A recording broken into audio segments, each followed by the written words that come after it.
السلام علیکم ورحمۃ اللہ وبرکاتہ۔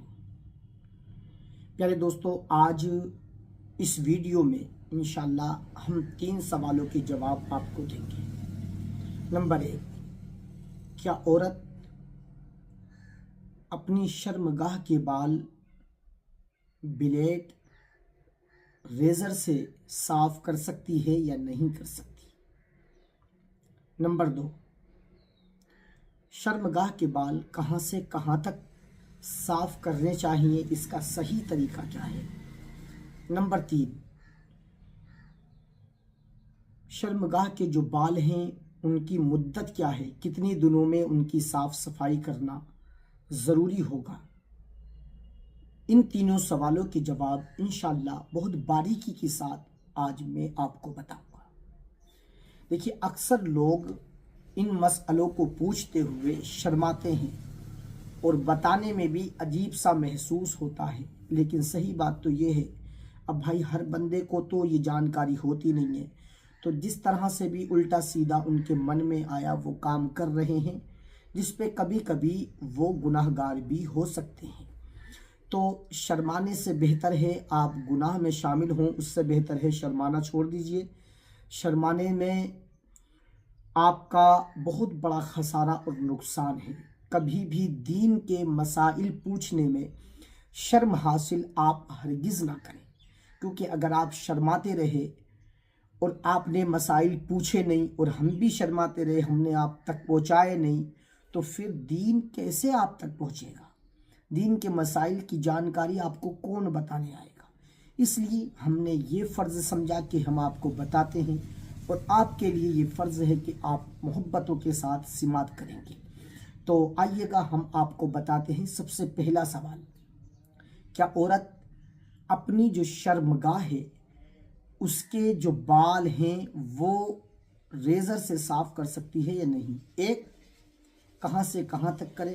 2، اس کی مدت کیا ہے؟ نمبر 3۔ تو پہلے نمبر 3 والے سوال کو ہم لیتے ہیں۔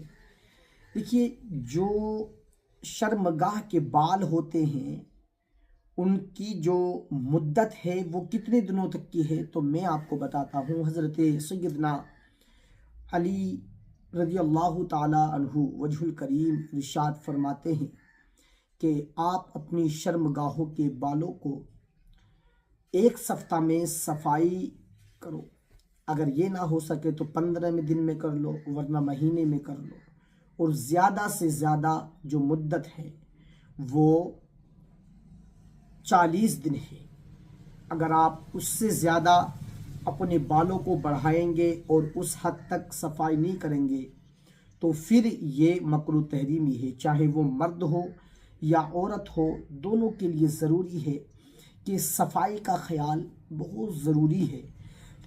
زیادہ سے زیادہ مدت جو ہے وہ 40 دن ہے، اور آپ ہفتہ میں یا 15 دن میں ضرور اپنے نیچے کے بالوں کی جو شرمگاہ کے بال ہوتے ہیں ان کو صاف کر لینا بہت ضروری ہے دوستو، ٹھیک ہے؟ اگر آپ 40 دن تک آپ نے اپنی شرمگاہ کے بالوں کو صاف نہیں کیا اور آپ اس سے بھی زیادہ بڑھ گئے تو اس صورت میں آپ گناہ گار ہوں گے، کیونکہ یہ مکروہ تحریمی ہے اور مکروہ تحریمی گناہ کا باعث بنتا ہے۔ اس لیے اس مدت سے پہلے صفائی کرنا بہت ضروری ہے۔ امید ہے یہ سوال آپ کی اچھے سے اس کا جواب سمجھ میں آ چکا ہوگا، ٹھیک ہے؟ کیا مدت ہے صفائی کی؟ نمبر 2، اب آپ اس کو لے لیجئے کہ مرد اور عورت بلیڈ سے، ریزر سے، استرے سے اپنی شرمگاہ کے بال صاف کر سکتے ہیں یا نہیں؟ کیا عورت ریزر کا استعمال کر سکتی ہے یا مرد کریم کا استعمال کر سکتا ہے؟ دونوں صورتوں میں کون سی صورت بہتر ہے؟ دیکھیے گا، مرد حضرات اکثر جو ہے وہ ریزر کا استعمال کرتے ہیں، اور خواتین جو ہیں، جو ہماری بہنیں ہیں، وہ اکثر کریم کا استعمال کرتی ہیں، اور یہی طریقہ جو ہے چلا آ رہا ہے۔ لیکن اگر کسی نے اس کا الٹا کر دیا کہ عورت نے ریزر سے، بلیڈ سے، استرے سے اپنی شرمگاہ کے بالوں کو صاف کیا اور مرد نے کریم سے اپنی شرمگاہ کے بالوں کو استعمال کیا، तो ये क्या सही होगा या गलत होगा? देखिए, इसमें कोई भी हर्ज नहीं है। असल मकसद है सफाई करना, बालों को अपने जिस्म से दूर करना, ठीक है। तो चाहे आप रेज़र से इस्तेमाल करें या क्रीम से।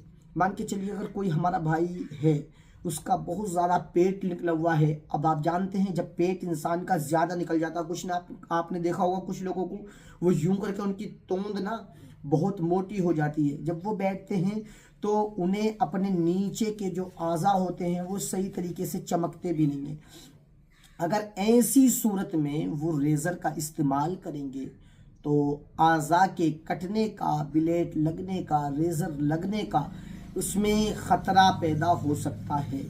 तो इस सूरत में अगर मर्द जो है क्रीम का इस्तेमाल करे कोई गुनाह नहीं होगा। या फिर 40-45 साल 50 साल की उम्र को पहुंचने के बाद इंसान की जो नज़र है वो कमज़ोर हो जाती है ऑटोमेटिक, ठीक है। तो इस सूरत में अगर कोई हमारे भाई ऐसे हैं जिनकी नज़र कमज़ोर है, अगर वो रेज़र का इस्तेमाल करेंगे तो फिर वो कट जाएंगे, तो आप क्रीम का इस्तेमाल कर सकते हैं या वैसे भी क्रीम का इस्तेमाल कर सकते हैं, कोई नाजायज़ वाली बात नहीं है। रहा औरत का सवाल, औरत अपनी शर्मगाह के बालों को रेज़र से इस्तेमाल कर सकती है या नहीं कर सकती? देखिए, कुछ हमारी बहनें ऐसी होती हैं, कुछ ख़वातीन का मामला ये होता है, उनकी जिल्द इस किस्म की होती है, उनकी स्किन जो है इस किस्म की होती है कि अगर वो क्रीम या साबुन का इस्तेमाल करती हैं तो उनको जो है एलर्जी हो जाती है, उनके दाने पैदा हो जाते हैं, कई सारी दिक्कतों में वो पड़ जाती हैं। तो इस सूरत में ख़वातीन जो है रेज़र का, ब्लेड का इस्तेमाल करें, इसमें कोई हराम नहीं। और अगर ये भी सूरत ना हो, वैसे ही वो करना चाहें रेज़र का इस्तेमाल, ब्लेड का इस्तेमाल, तो इसमें भी कोई शरई मुमानियत नहीं है, बिलाशुबा जायज़ है। दोस्तों, उम्मीद करता हूँ इन 2 सवालों का जवाब आपको अच्छे से समझ में आ चुका होगा। अब आप लास्ट सवाल सुन लीजिए, कहाँ से कहाँ तक हमें अपनी शर्मगाह के बालों को साफ करना चाहिए? देखिए, शर्मगाह के जो बाल हैं वो जो पेट का नीचे का हिस्सा है, जहाँ से पेड़ू शुरू होता है, ठीक है, पेड़ू शुरू होता है, तो पेट जब ख़त्म होता है तो पेड़ू शुरू होता है। जब आप उकड़ो बैठते हैं तो जो हिस्सा ऊपर की तरफ उठ जाता है उसी को पेड़ू कहा जाता है, ठीक है। तो आप पेड़ू से अपनी बालों को जो है बनाना शुरू करेंगे। और फिर कहाँ तक बनाएंगे? आप जो है पूरे पेड़ों के जो बाल हैं वो बना दीजिए।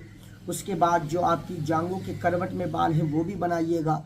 और जो खुशियातैन होते हैं, खुशियातैन आप समझते हैं, जो 2 गोली होती हैं, उन गोलियों के ऊपर जो बाल होते हैं आप उनको भी बनाइएगा, ठीक है।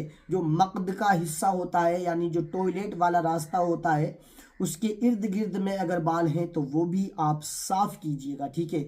यही हमारी इस्लामी बहनों का तरीका है बाल साफ़ करने का, कि वो जो है यानी अगर शर्मगाह के ऊपर भी बाल हैं तो वो भी बनाएं, बाकी दीगर जगहों के बाल भी वो बनाएं, क्योंकि उससे नजासत उन बालों में चिपक जाने का और उनमें रह जाने का अंदेशा है।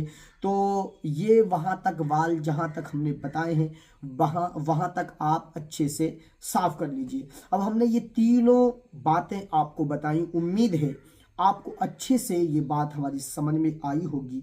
तो आप इस वीडियो को सवाब की नीयत से ज़्यादा शेयर कीजिए, ताकि हमारे हर भाई और बहन को इस मसले के बारे में अच्छे से मालूम हो जाए। आपका कोई भी सवाल हो और किसी भी टॉपिक पे आपके मन में कोई सवाल हो तो आप नीचे कमेंट बॉक्स में आप लिख सकते हैं। इंशाअल्लाह आपके हर सवाल का जवाब दिया जाएगा। अल्लाह पाक हम सबको इल्म नाफ़ी अता फ़रमाए, इल्म दीन सीखने की और सिखाने की तौफ़ीक़ अता फ़रमाए। अस्सलामु अलैकुम रहमतुल्लाहि व बरकातुहू।